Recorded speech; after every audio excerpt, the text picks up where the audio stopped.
Yes Manchu Lakshmi vote హక్కును వినియోగించుకున్న తర్వాత మంచు లక్ష్మి ఏం మాట్లాడారో ఒకసారి చూద్దాం. ఎస్ కేసీఆర్ చింతమడకలో ఓటు హక్కును వినియోగించుకోవడానికి కుటుంబ సభ్యులతో కలిసి పోలింగ్ కేంద్రం దగ్గరికి వచ్చారు. చింతమడకలో కేసీఆర్ ఓటు హక్కును వినియోగించుకుంటున్నారు. ఆ సమయంలో భారీగా కేసీఆర్తో మాట్లాడటానికి ఆసక్తిని చూపించారు అక్కడికి వచ్చిన ఓటర్లు. అందరికీ ఓటు హక్కును వినియోగించుకోండి అని చెబుతూ ఆయన పోలింగ్ కేంద్రంలోకి వెళుతున్నారు.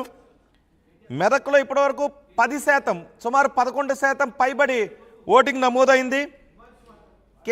బీఆర్ఎస్ అధినేత కేసీఆర్ ఓటు హక్కును వినియోగించుకోవడానికి వచ్చారు. అర్బన్ ఏరియాలో మాత్రం ఎవరు కూడా ఓటు హక్కును వినియోగించుకోవడానికి ఇంటి తలుపు తెరిచి గుమ్మం బయటికి రావడం లేదు. పోలింగ్ కేంద్రానికి ఎవరు కూడా వెళ్ళడం లేదు. రూరల్ ఏరియాలో మాత్రం పోలింగ్ శాతం పెరుగుతోంది. అర్బన్ ఏరియాలో మాత్రం పోలింగ్ శాతం చాలా తక్కువగా ఉంది. మనం హైదరాబాద్లో చూస్తే ఇప్పటి వరకు కేవలం 5% మాత్రమే పోలింగ్ నమోదైంది. మల్కాజ్గిరిలో కేవలం 6% మాత్రమే నమోదైంది. ఇటు సికింద్రాబాద్ నియోజకవర్గంలోనూ పోలింగ్ చాలా తక్కువగా నమోదైంది. కేవలం 5.40గా మాత్రమే నమోదైంది. అర్బన్ ఏరియాలో జనం ఓటు హక్కును వినియోగించుకోవడానికి ఆసక్తిని చూపించడం లేదు. పార్లమెంట్ ఎన్నికల్లో జనం ఓటు హక్కును వినియోగించుకోవడానికి ఆసక్తిని చూపించడం లేదు. మొన్న అసెంబ్లీ ఎన్నికల్లో జరిగిన ఓటింగ్ కంటే ఈసారి చాలా తక్కువ ఓటింగ్ నమోదయ్యే అవకాశం ఉంటుంది. No, just it was very overwhelming to vote first time. చాలా మంచిగా అనిపించింది of course. And first time vote చేసినందుకు ఏదో సెన్స్ ఆఫ్ రెస్పాన్సిబిలిటీ సాటిస్ఫై అయింది. నా సైడ్ నుంచి ఒక సోషల్ రెస్పాన్సిబిలిటీ ఇది it's something that I must do అని అనిపించింది, చేసినాను. So I'm very grateful for this opportunity that the Constitution of India gave me. So thank you. నేను దాని తప్ప ఇంకా Thank you sir. Sir, please. చాలా మంది హైదరాబాద్లో నో క్వశ్చన్స్ ఇంకేం వద్దండి ప్లీజ్. ఫ్యామిలీలోనే మూడో తరం ఓటు మీరు వేశారు. ఎట్లా ఫీల్ అవుతుంది? ఇప్పుడు చెప్పినట్టు నాకు కాన్స్టిట్యూషన్ ఇచ్చిన హక్కు నేను వినియోగించుకున్నాను. So I'm very happy, very grateful. And అంతే అండి, దాని తప్ప ఇంకేం లేదు. Thank you. ఓకే, టైం ఇచ్చారు కదా sir, thank you so much. KTR కుమారుడు ఓటు హక్కును వినియోగించుకున్న తర్వాత ఆయన మీడియాతో మాట్లాడారు. చాలా సంతోషంగా ఉంది ఓటు హక్కును వినియోగించుకోవడం అన్నారు. కేసీఆర్ సతీ సమేతంగా ఓటు హక్కును వినియోగించుకోవడానికి పోలింగ్ కేంద్రం దగ్గరికి వచ్చారు.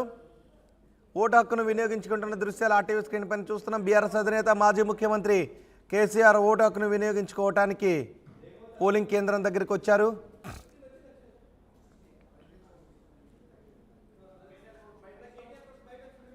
ఎన్నికల తర్వాత ఆయనకు సర్జరీ జరిగింది, ఆ విషయం అందరికీ తెలుసు. అందుకే ఆయన కొంచెం కర్ర సపోర్ట్తో నడుస్తూ ఉన్నారు. ఆయన చింతమడకలో ఓటు హక్కును వినియోగించుకోవడానికి పోలింగ్ కేంద్రం దగ్గరకు వచ్చారు. బీఆర్ఎస్ అధినేత కేసీఆర్ ఓటు హక్కును వినియోగించుకుంటున్నారు. ఇంతకుముందే కేసీఆర్ మనవడు కేటీఆర్ కుమారుడు హిమాంశు కూడా ఓటు హక్కును వినియోగించుకొని మీడియాతో మాట్లాడారు. కేటీఆర్ కూడా కుటుంబ సమేతంగా పోలింగ్ కేంద్రానికి దగ్గరకు వచ్చి ఓటు హక్కును వినియోగించుకున్నారు. పోలింగ్ సిబ్బందితో కేసీఆర్ మాట్లాడుతున్నారు. ఏర్పాట్లు ఏ విధంగా ఉన్నాయి అనే విషయం గురించి మాట్లాడారు. కేసీఆర్ ఓటు హక్కును వినియోగించుకోవటానికి ఈవీఎం దగ్గరికి వెళ్తూ ఉన్నారు. తెలంగాణలో కేవలం లోక్సభ సెగ్మెంట్లకు మాత్రమే ఎన్నికలు జరుగుతున్నాయి. ఒక్క చోట మాత్రం అసెంబ్లీ సెగ్మెంట్కి, కంటోన్మెంట్ సెగ్మెంట్కి ఉప ఎన్నిక జరుగుతోంది. మొన్న నవంబర్లోనే ఎన్నికలు జరిగాయి. డిసెంబర్లో ఫలితాలు వచ్చాయి. ఇప్పుడు మళ్ళీ లోక్సభ ఎన్నికలు జరుగుతూ ఉన్నాయి. అటు ఆంధ్రప్రదేశ్లో మాత్రం లోక్సభకు, అసెంబ్లీకి ఎన్నికలు జరుగుతూ ఉన్నాయి.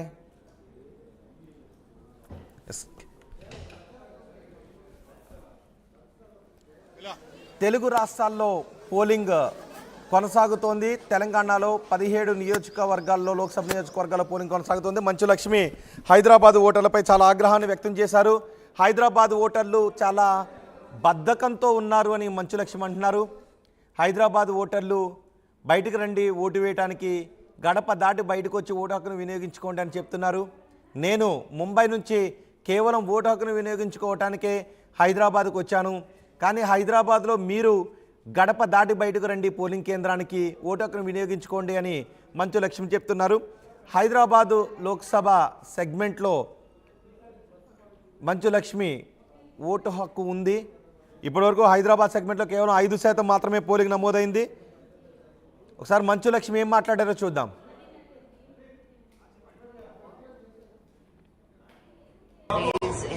లైఫ్. ఓట్ వేయడం అనేది మామూలు హక్కు కాదు. ఈ దేశం అభివృద్ధి చెందడానికి, మన వాయిస్ వినిపించడానికి మనం తప్పకుండా బయటకు వచ్చి ఓటు వేయాలి.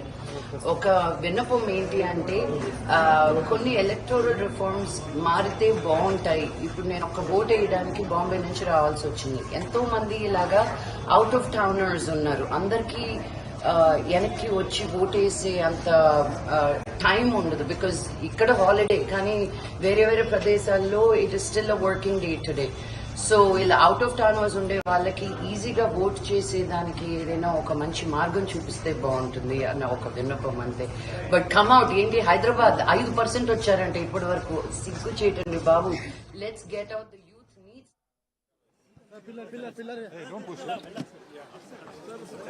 वोटिंग परसेंट को लेकर आपका क्या कहना, क्या वोटिंग परसेंट रहेगा तेलंगाना में? होना चाहिए 65-70% तो मिनिमम होना चाहिए। और आपने कहा था कि इलेक्शन रिजल्ट के बाद जो रीजनल पार्टियां हैं उसका जो रोल है वो बढ़ जाएगा चुनाव में, क्या अभी आप अपने स्टेटमेंट पे कायम हैं? बिल्कुल एकदम आप देख लीजिए, वही स्थिति उभर रही है पूरे देश में। Sir, there is इसमें कोई शक नहीं। there is a narrative being built now that Modi will not be the next Prime Minister. If there is Congress-led India bloc forming the government, will you join hands with them, sir? नहीं, according to the BJP's own rule prescribed by themselves, after 75 years nobody will take up any position. Accordingly, Mr. Modi has to step down. It is quite possible. It is up to the BJP people to think. Sir, will you join hands with the India bloc in the days to come? There is nothing like a bloc, I am telling you. There is nothing like a bloc. Now regional parties will be the power in India. Regional पार्टियां decide who will be the prime minister ना? Sir regional पार्टियां decide will decide who is the next Prime Minister. what is there, okay. And sir, what's your claim about Telangana, sir?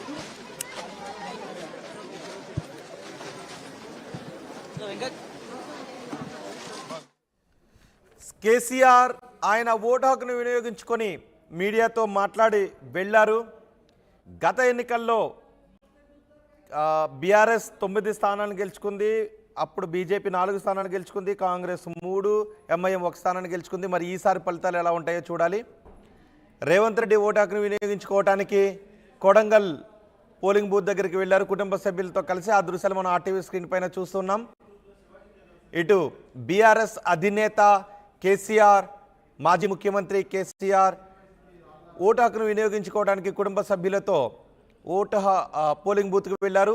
ఇటు ప్రస్తుత ముఖ్యమంత్రి రేవంత్ రెడ్డి కుటుంబ సభ్యులతో vote హక్కును వినియోగించుకోవడానికి కొడంగల్లో పోలింగ్ బూత్ దగ్గరికి వెళ్తున్న దృశ్యాలు ఆర్టీవీ స్క్రీన్ పైన చూస్తున్నాం. తెలంగాణలో 17 లోక్సభ స్థానాలకు ఎన్నికలు జరుగుతూ ఉన్నాయి. కంటోన్మెంట్ అసెంబ్లీ స్థానానికి ఉప ఎన్నిక జరుగుతుంది. ఒకసారి కేసీఆర్ ఏం మాట్లాడారో చూద్దాం.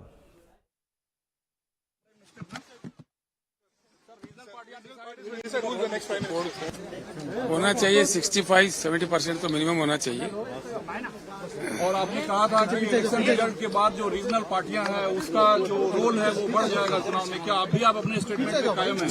बिल्कुल एकदम आप देख लीजिए, वही स्थिति उभर रही है पूरे देश में। Sir, there is इसमें कोई शक नहीं। there is a narrative being built now that Modi will not be the next Prime Minister. If there is Congress-led India bloc forming the government, will you join hands with them, sir? नहीं, according to the BJP's own rule prescribed by themselves, after 75 years nobody will take up any position. Accordingly, Mr. Modi has to step down. It is quite possible. It is up to the BJP people to think. Sir, will you join hands with the India bloc in the days to come? There is nothing like a bloc, I am telling you. There is nothing like a bloc. Now regional parties will be the power in India. Regional पार्टियां decide who will be the prime minister ना?